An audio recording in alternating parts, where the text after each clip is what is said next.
सभी प्यारे विद्यार्थियों को मेरा नमस्कार। आपका स्वागत है राम मैथ्स क्लासेज में।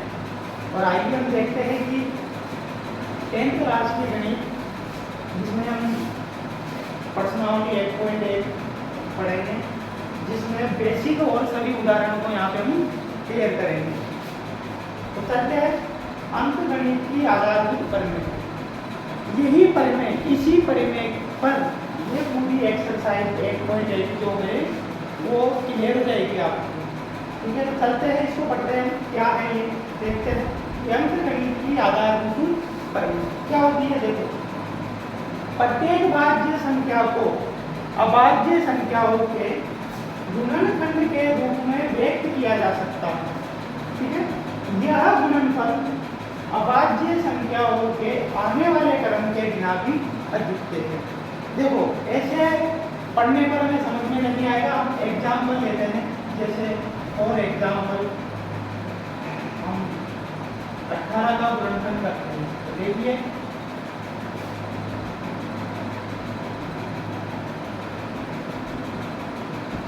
दो का बार देंगे 9 बार जाएगा, 3 का देंगे 3 बार, 3 का दिया हमने 1 बार। एक बार फिर करते हैं इसे, 3 का दिया 6 बार, फिर 2 का दिया 3 बार गया, फिर 3 का दिया 1 बार। तो इसके गुणनखंड क्या होंगे? देखिए, गुणनखंड कैसे लिखेंगे हम? 18 बराबर 2 गुणा 3 गुणा 3। अगर यहाँ पर हम इसकी घात लिखते हैं तो घात किसी लिखेंगे? 2 की घात 1 और 3 की घात 2। इसकी भी लिख लेते हैं एक बार, 18 बराबर 3 गुणा 2 गुणा 3। घात कैसे होगी इसकी? 2 की घात 1 और 3 की घात 2। तो देखो क्या बोला इसने कि प्रत्येक भाज्य संख्या को, देखिए आप, प्रत्येक भाज्य संख्या को अभाज्य संख्याओं के गुणनखंड के रूप में व्यक्त किया जा सकता है। तो देखिए, गुणनखंड के रूप में हमने व्यक्त कर दिया है 2 गुणा 3 गुणा 3। इसे गुणनखंड के रूप में व्यक्त कर दिया है 3 गुणा 2 गुणा 3। ठीक है, आगे बोला इसने कि यह गुणनफल अभाज्य संख्याओं के आने वाले क्रम के बिना भी अद्वितीय है। कैसे? कि अगर हम इसका क्रम चेंज कर देते हैं, जैसे हमने यहाँ पर क्रम चेंज किया, 2 गुणा 3 गुणा 3 था, यहाँ पर किया हमने 3 गुणा 2 गुणा 3, तब भी कोई फर्क नहीं पड़ने वाला है, घात वही रहेगी। देखिए, 2 की घात 1 3 की घात 2, इसका क्रम चेंज किया अपन ने, तब भी 2 की घात 1 और 3 की घात 2 रहेगी। तो अंकगणित की आधारभूत प्रमेय यही बोलती है कि हम किसी भी भाज्य संख्या को क्या कर सकते हैं? अभाज्य गुणनखंड के रूप में लिख सकते हैं, और अगर उसका क्रम चेंज कर दिया जाए तब भी कोई फर्क नहीं पड़ने वाला। ठीक है, इसी प्रमेय के अनुसार पूरी एक्सरसाइज जो है अपनी वो क्लियर हो जाएगी। तो चलते हैं एग्जाम्पल पर।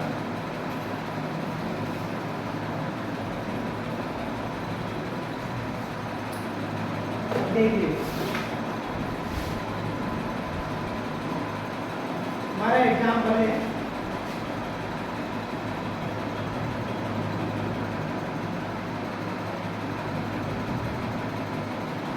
5। दिया गया है इसमें कि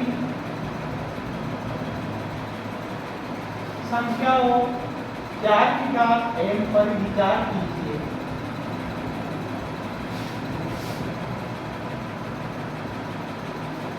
जहाँ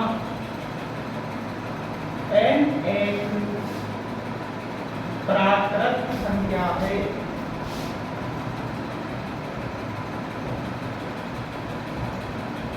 जांच कीजिए कि क्या n का कोई ऐसा मान है जिसके लिए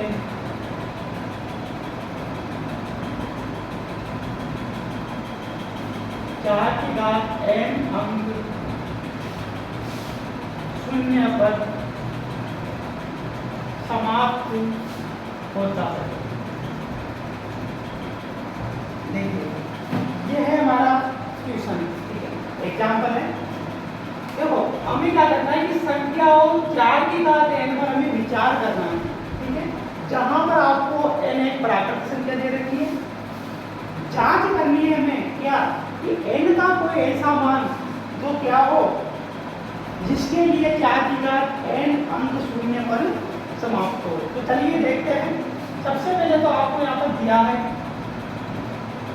n बराबर, क्या है n बराबर प्राकृत संख्या। प्राकृत संख्या क्या होती है 1 2 3 4 और ये अनंत तक चलती रहेगी, ये तो होती है प्राकृत संख्या है। इसके बाद यहाँ दिया है कि 4 की घात n, हम क्या करेंगे देखिए n की जगह पर प्राकृत संख्याओं का यूज करना है हमें। तो प्राकृत संख्या में 1 लेते हैं अगर तो 4 मिल जाता है हमें। 4 की घात अगर 2 लेते हैं तो ये हो जाता है 16। 4 की घात 3 लेते हैं अगर हम तो ये हो जाएगा 64। 4 की घात 4 लेते हैं अगर तो ये हो जाएगा 256। 4 की घात 5 लेते हैं अगर अपन तो ये हो जाएगा हमारा 1024। ठीक है, तो देखिए n का मतलब n बराबर प्राकृत संख्या का जब हमने यूज लिया 4 की घात n की जगह हमने क्या रखा प्राकृत संख्या रखी, तब हमें क्या पता लगा कि क्या वह संख्या शून्य पर समाप्त हो रही है क्या, नहीं हो रही है। ठीक है, शून्य पर समाप्त नहीं हो रही है। शून्य पर समाप्त होने वाली संख्या है जैसे देखिए आप 10 20 30 40, ये संख्याएं सब शून्य पर समाप्त होती है। तो है क्या इसका सिस्टम क्या है हम देखते हैं भाई।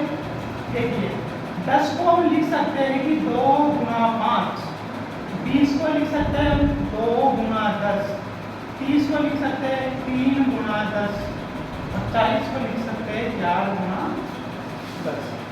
अगर इसे और आगे लिखना हो हमें हम लिख सकते हैं इसे 2 गुना 2 गुना 5, इसे लिख सकते हैं 3 गुना 2 गुना 5, इसे लिख सकते हैं 4 गुना 2 गुना 5। तो देखिए आपको क्या दिख रहा है यहाँ पर, प्रत्येक वह संख्या जो 0 पर समाप्त होती है उसमें दो संख्याएं आपको उभयनिष्ठ दिखेगी, कॉमन दिखेगी। वो क्या है 2 गुना 5। मतलब ये हुआ कि प्रत्येक ऐसी संख्या जो 0 पर समाप्त होती है उसके अभाज्य गुणनखंड में 2 व 5 उपस्थित होगा अनिवार्य रूप से, तभी वह शून्य पर समाप्त होगी, अन्यथा वह संख्या शून्य पर समाप्त नहीं होगी। ठीक है, तो हमें क्या पता लगाना है कि किस संख्या में 2 × 5 मिलता है, मतलब किसी संख्या के अभाज्य गुणनखंड में 2 × 5 मिलता है। ठीक है, तो इसमें हमने चेक किया तो ये तो नहीं मिलता, इसका मतलब इसका आंसर क्या हो जाएगा नहीं हो जाएगा। लेकिन डायरेक्टली हम नहीं आंसर नहीं दे सकते, इसलिए चलते हैं इसे सॉल्व करते हैं हम।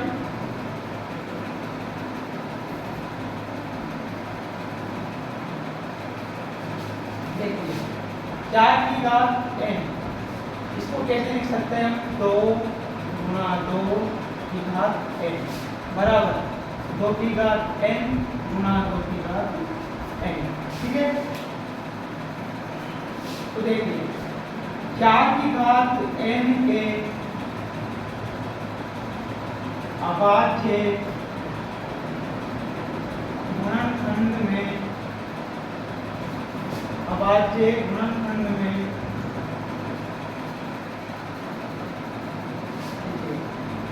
2 व 5 अनिवार्य रूप से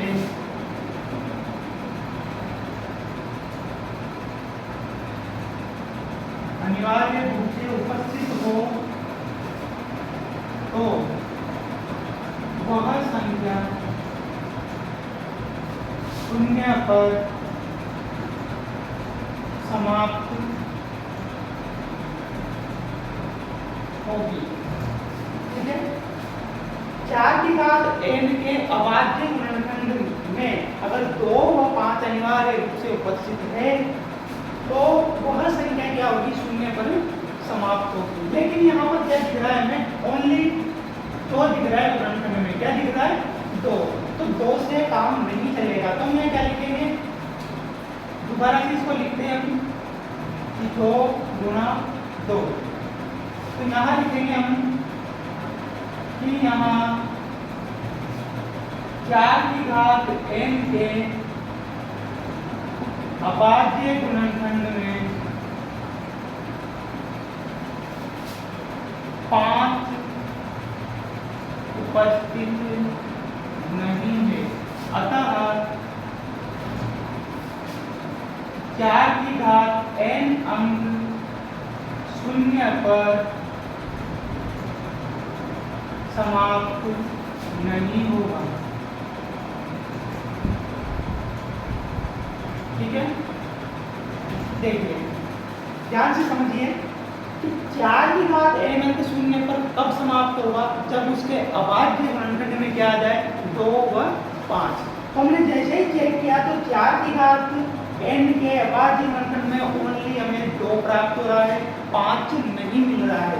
तो हमने क्या लिखा कि अगर 4 की घात n के अभाज्य गुणनखंड में 2 व 5 अनिवार्य रूप से उपस्थित हो तो वह संख्या शून्य पर समाप्त होगी। लेकिन हमने क्या देखा कि इसमें 2 × 2 यानी गुणनखंड क्या मिल रहा है, हमें 2 मिल रहा है। तो क्या लिखेंगे, यहाँ 4 की घात n के अभाज्य गुणनखंड में अभाज्य गुणनखंड में 5 उपस्थित नहीं है। अतः 4 की घात n अंक शून्य पर समाप्त नहीं होगा। ठीक है, आशा करता हूं कि आपको ये क्वेश्चन समझ में आया होगा। चलते हैं अगले एग्जाम्पल पर।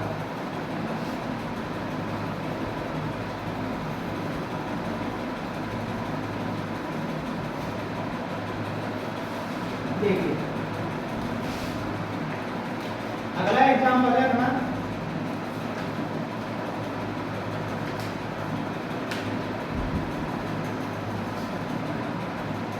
एग्जाम्पल 6।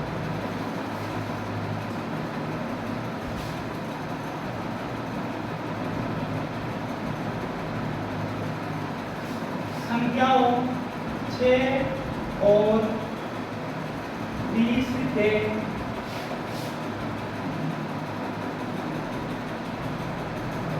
अभाज्य गुणनखंड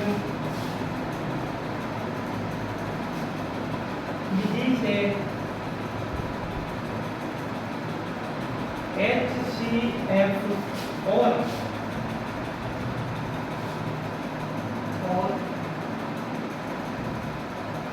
LCM ज्ञात कीजिए।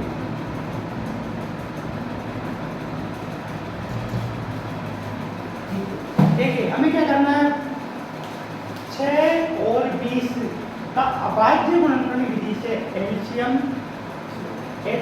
और LCM हमें ज्ञात करना है।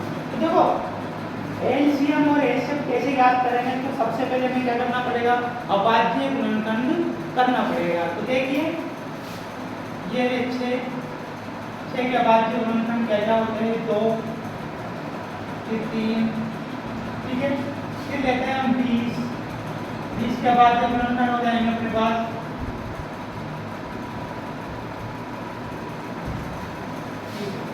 तो चलते हैं कि अभाज्य गुणनखंड लिख लेते हैं अपन।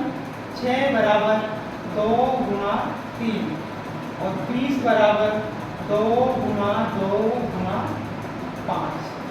ठीक है, इनकी घातें लिख लेते हैं। 2 की घात 1, 3 की घात 2, यहाँ हो जाएगी 2 की घात 2 और 5 की घात 1। अब निकालना क्या है हमें निकालना है HCF इन दोनों का। ठीक है, HCF निकालना है किसका, 6 और 20 का। देखिए करते क्या है, HCF में करना क्या है, हमें उपेक्षित देखना है। इन दोनों के अभाज्य गुणनखंड में ऐसी संख्या देखनी है जो क्या हो, दोनों में उभयनिष्ठ, यानी दोनों में क्या हो, सेम हो। क्या मिल रहा है उभयनिष्ठ, 2। ठीक है, तो 2 ले लेंगे हम। देखो 2 लेने के बाद हमें करना क्या है, न्यूनतम घात लेनी है। जिस दो संख्या उभयनिष्ठ मिल रही है हमें, उसका क्या लेना है हमें, न्यूनतम घात लेनी है। तो आप देखिए 2 की न्यूनतम घात क्या है हमारे पास, 1, तो हमारा एचसीएफ क्या हो जाएगा 2। ठीक है, अब करते हैं हम एलसीएम। ठीक है, एलसीएम किसका, 6 और 20 का। तो देखिए इसमें क्या करेंगे, पहले उभयनिष्ठ संख्या देखेंगे, तो उभयनिष्ठ संख्या तो वही 2 मिल रही है। फिर इसमें करते क्या है, देखिए सबसे पहले तो ये देखो कि जो उभयनिष्ठ संख्या है उसकी अधिकतम घात लेते हैं। इसमें क्या लेते हैं, इसमें अधिकतम घात। देखो एचसीएम में क्या लिया अपन ने, न्यूनतम घात, और एलसीएम में क्या लेंगे, अधिकतम घात। तो अधिकतम घात आएगी अपने पास 2। अब देखो एलसीएम में जो बचा हुआ है, बचा हुए का मतलब कि जितने भी बाकी अबाध्य गुणनखंड बचे हुए हैं उनकी भी हमें क्या करनी है, अधिकतम घात लेनी है। तो क्या है हमारे पास, 3 है, 3 की अधिकतम घात 1 है, 5 है, 5 की अधिकतम घात 1 है। ठीक है, तो ये हो जाएगा अपने पास 4 3 गुणा 5। ठीक है, तो ये हो जाएगा अपने पास 7 एलसीएम। अब देखो मैं आपके पास कंडीशन लिख देता हूँ इसकी। देखो लिखते कैसे इसमें कि जो गुणनखंड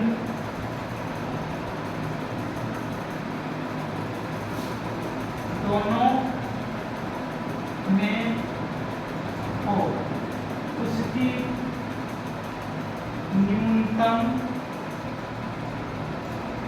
घात लेते हैं। इस कॉन्सेप्ट को आपको याद रखना पड़ेगा, क्योंकि देखो गणित में आपको हर टॉपिक का कहीं ना कहीं कुछ ना कुछ कॉन्सेप्ट आपको याद रखना पड़ेगा, तब जाके आप इसको क्लियरली कर पाओगे। ठीक है, तो एचसीएफ जब हमने निकाला तो किया क्या है, हमने गुणनखंड देखा है कौन सा, जो दोनों में हो। दोनों में का मतलब क्या है, उभयनिष्ठ हो। ठीक है, उभयनिष्ठ क्या मिला हमें, तो उसकी करनी क्या है, हमें न्यूनतम घात लेनी है। ओके, आगे चलो एलसीएम में हमने क्या किया, देखो एलसीएम में मैं लिख देता हूँ पहले आपके लिए कि जो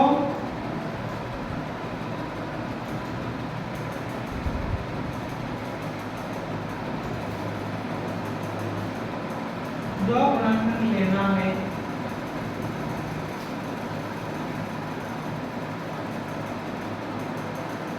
उन सभी की अधिकतम घात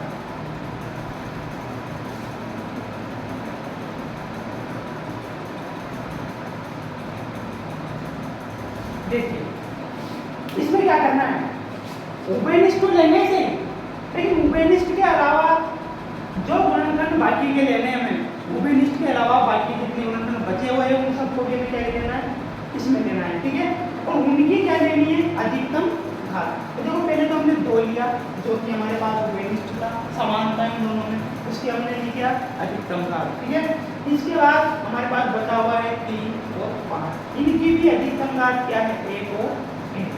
तो जब हमने सॉल्यूशन किया इसका तो हमारे पास प्राप्त हुआ है 7। ठीक है, तो 6 और 20 का एचसीएफ 2 मिलेगा आपको और एलसीएम 7 प्राप्त होगा। ठीक है, चलते हैं आगे एग्जाम्पल पर। समझ में आया होगा आपको अच्छे से।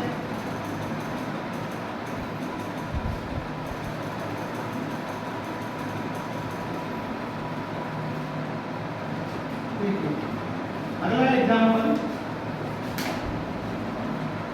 क्या है अपने पास, एग्जाम्पल नंबर 7। देखिए एक बात का विशेष ध्यान रखना कि ये जो बुक है ये पिछले साल की है और इस साल 2023-24 में गवर्नमेंट ने 30% सिलेबस रिड्यूस कर रखा है।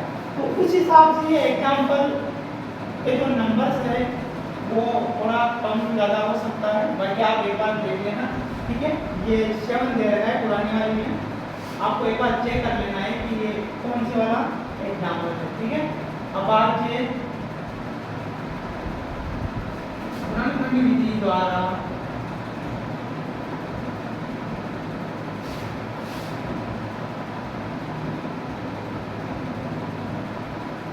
अभाज्य गुणनखंड विधि द्वारा 96 और 404 का HCF याद कीजिए।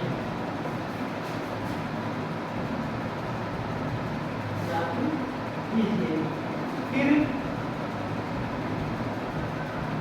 एलसीएम भी याद कीजिए। देखिए अबाध्य गुणनखंड विधि द्वारा चिन्ह में और 404 का HCF याद करना है, फिर एलसीएम भी हमें याद करना है। अब देखिए इसमें करना क्या है, हम सीख चुके हैं पहले कि एचसीएफ कैसे निकाला जाता है और एलसीएम कैसे निकाला जाता है, लेकिन इसमें करना क्या है, इसमें अबाध्य गुणनखंड करने के बाद पहले हमें एचसीएफ निकालना है, उसके बाद एक फॉर्मूला यूज करना पड़ेगा आपको। तो चलिए देखिए, अगर यदि कोई दो संख्या हो अपने पास, कोई दो संख्या मान लेते हैं ए व, ठीक है, दो संख्या मानने पर ए व, तो उन दो संख्याओं का HCF किस किस का, ए व बी का, एलसीएम किस किस का, ए व बी का, इन दोनों का गुणनफल देखिए HCF ए और बी का, एलसीएम ए और बी का, इन दोनों का क्या गुणनफल बराबर होता है किसके, उन दोनों संख्याओं के गुणनफल के बराबर होता है। ठीक है, ये फॉर्मूला आपको याद रखना पड़ेगा। ठीक है, क्योंकि इस फॉर्मूले के अनुसार भी हमें एक दो क्वेश्चन करने हैं जो कि हमारे एग्जाम्पल में भी आया हुआ है और हमें एक्सरसाइज में भी क्वेश्चन मिलेगा। ठीक है, जांच करनी होती है, हमें जांच करने का क्वेश्चन भी बनता है, इससे जांच करनी होती है कि किसी में आपको दो संख्याओं का एलसीएम दे दिया जाएगा तो एचसीएफ निकालने के लिए बोलेगा। अगर आपको दो संख्याओं का एचसीएफ दे दिया जाए तो एलसीएम निकालने के लिए बोलेगा। हो सकता है आपको एलसीएम भी दे दिया जाए, एचसीएफ भी दे दिया जाए और दोनों संख्याओं में से किसी एक संख्या को दे दिया जाए और दूसरी संख्या को आपसे निकालने के लिए बोलेगा। तो बहुत ही इंपॉर्टेंट फॉर्मूला है जिसे आपको याद रखना पड़ेगा। ठीक है, चलते हैं आगे। देखिए तो हमें क्या करना है, पहले इन दोनों का अबाध्य गुणनखंड विधि से पहले हमें गुणनखंड करना है। ठीक है, देखो पीछे हमारे पास विषम संख्या मिल रही है, तो हमारे पास सम संख्या मिल रही है, तो भाग सम संख्या का देंगे फर्स्ट में। तो देखिए 48 बार जाएगा, फिर 2 बार देंगे हम 24 बार जाएगा, फिर 2 बार देंगे 12 बार, फिर 2 बार देंगे 6 बार, फिर 2 बार देंगे 3 बार, फिर 3 बार देंगे 1 बार। अब लेते हैं 404। देखिए इसमें भी सम संख्या है तो हम 2 बार देंगे फर्स्ट में, तो ये हो जाएगा अपने पास 202, फिर 2 बार देंगे हम, ये हो जाएगा हमारे पास 100।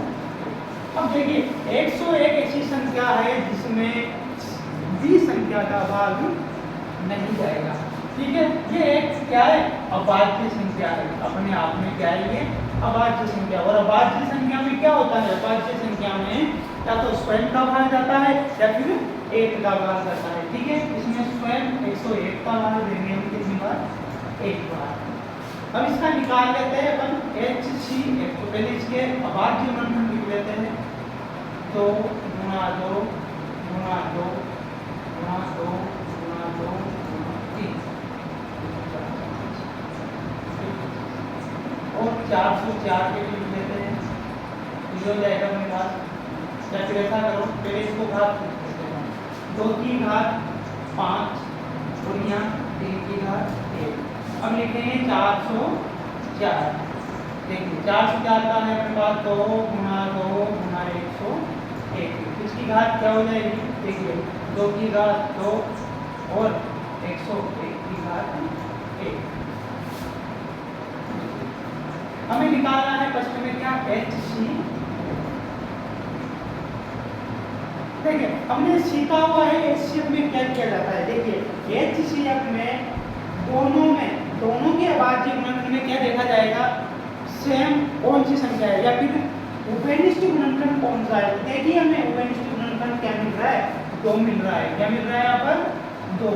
फिर इसके बाद में क्या करना है, इसकी न्यूनतम घात लेनी है। तो देखिए आप न्यूनतम घात क्या है इसमें, 2।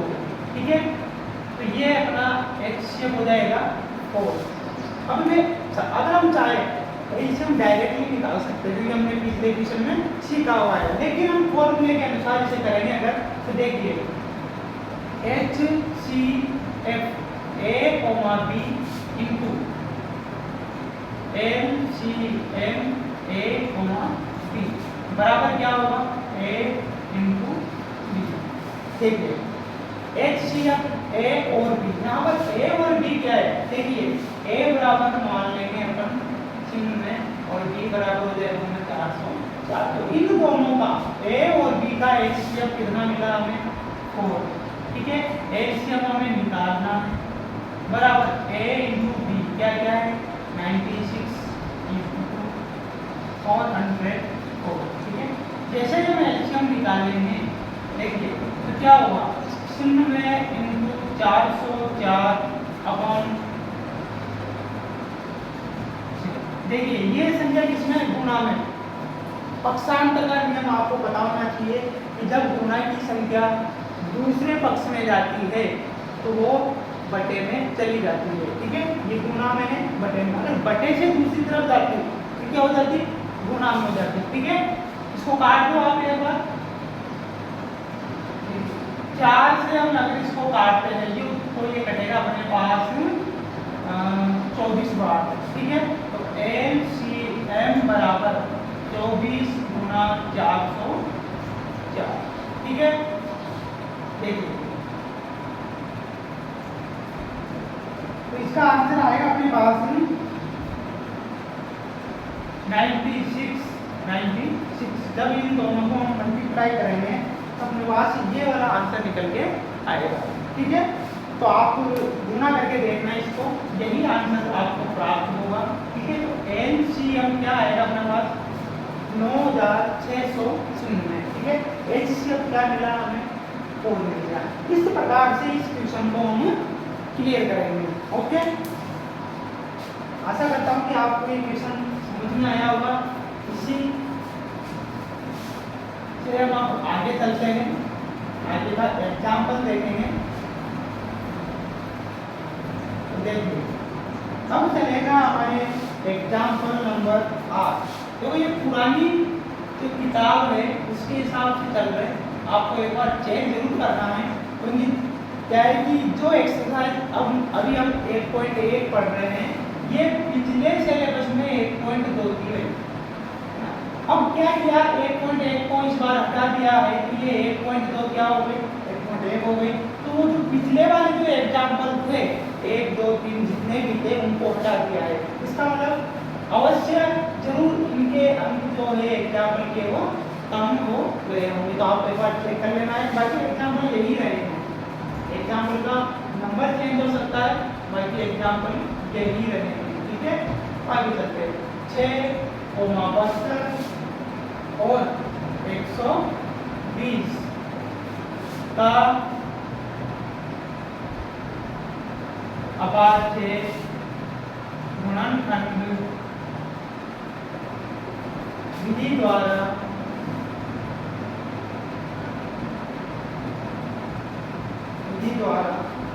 HCF और LCM ज्ञात कीजिए।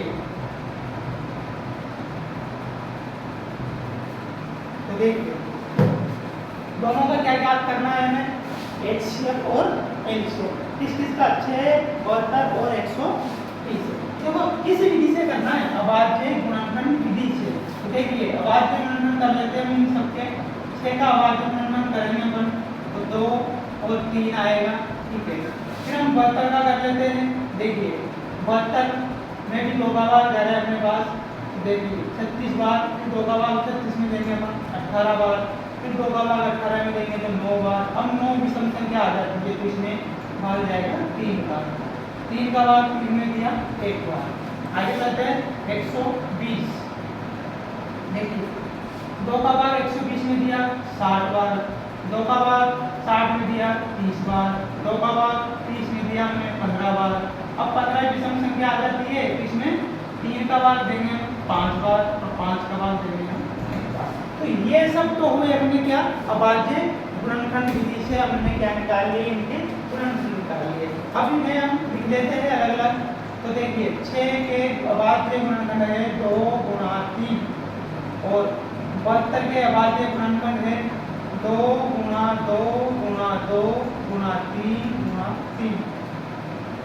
120 के अभाज्य गुणनखंड है अपने पास 2 गुणा 2 गुणा 2 गुणा 3 गुणा 5। देखो इनकी घात लिख लेते हैं हम। यहाँ 2 की घात है 1 और यहाँ 3 की घात 1। यहाँ 2 की घात 3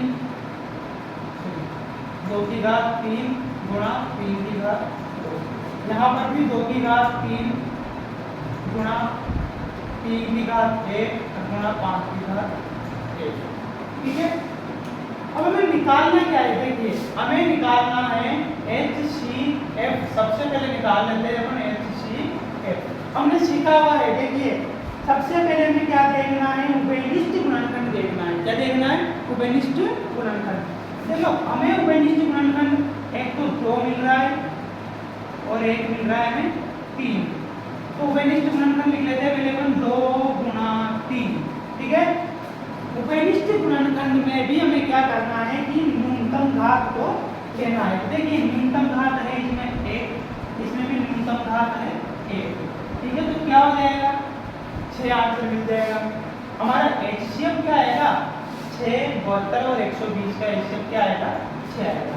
अब हम देखते हैं LCM। देखिए LCM में भी हमें क्या करना है, पहले तो हमें उभयनिष्ठ गुणनखंड जो भी है वो लेने हैं, उसके बाद जो बचा हुआ है ना उसको भी हमें लेना है। फिर क्या करना है, फिर हमें इन सभी के अधिकतम घात को देखना है। तो देखिए आप इसमें अधिकतम घात है अपने पास 3, 2 की अधिकतम घात है 3, 3 की अधिकतम घात है 2 और 5 की अधिकतम घात है 1। ठीक है। तो 2 की घात 3 8 हो जाएगा, 3 की घात 2 9 और 5 की घात 1। ठीक है। तो ये हो जाएगा अपने पास 72 गुणा 5, ये हो जाएगा अपने पास 12 1 13 130। 10 1 7 35 360। ठीक है। LCM क्या आएगा अपने पास 360 और हमारा HCF है 6। ठीक है। तो देखो बहुत ही अच्छे क्वेश्चन है 1.1 के। बाकी सारे जो एक्सरसाइज के क्वेश्चन है ये तो हुए हमारे एग्जाम्पल, बाकी सारे एक्सरसाइज के जो क्वेश्चन है वो भी इसी प्रकार बिल्कुल ही सीधे है। क्वेश्चन नंबर 1 से लेकर 6 तक आप आराम से क्वेश्चनों को कर सकते हो। अगर आपने इन एग्जाम्पलों को ध्यानपूर्वक अगर समझा है तो आप आराम से 1 से लेकर 6 तक क्वेश्चन कर सकते हो। ट्राई जरूर करना। आप एक बार नहीं आता है तो हम क्लास में जरूर देखेंगे। बाकी क्वेश्चन नंबर जो 7 है वो मैं आपको बताऊंगा इसे। ठीक है। एक्सरसाइज में क्वेश्चन नंबर 7 भी है, उसको भी हम देखेंगे तो थोड़ा अलग प्रकार से है। ठीक है। तो आशा करता हूँ मैं आपको आज ये सारे जो एग्जाम्पल है वो अच्छे से समझ में आए होंगे। ठीक है ना। आप एक बार जरूर वीडियो को देखना और अगर आपको वीडियो अच्छा लगे तो लाइक करना और शेयर करना। Thank you.